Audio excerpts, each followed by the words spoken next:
mẹ mê là mong mơ cô ơi đánh cô tàu rộng hôn này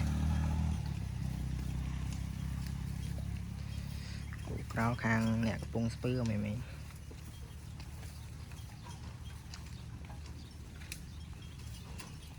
cô mổ mà mơ mớ mẹ mẹ mình chăm cô phai lo nam mà cô cao sao đặt phai lo mà cô cháo nữa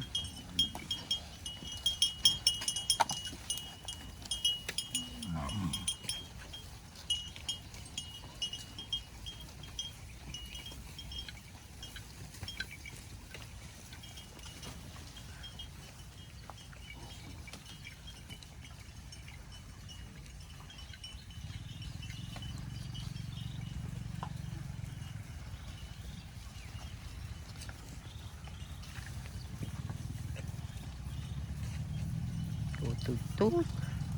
sao thông mà sao miên mê phai mê ấy nè chăm cao rồi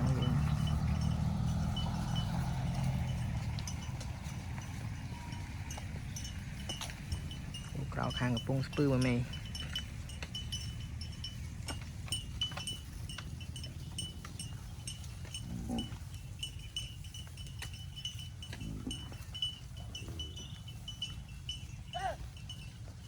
tao mau luôn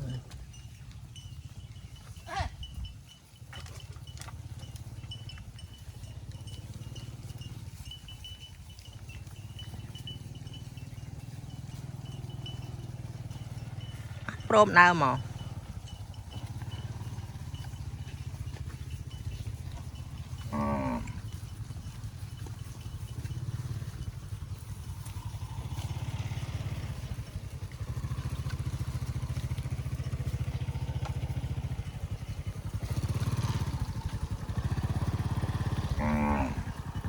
hỏi à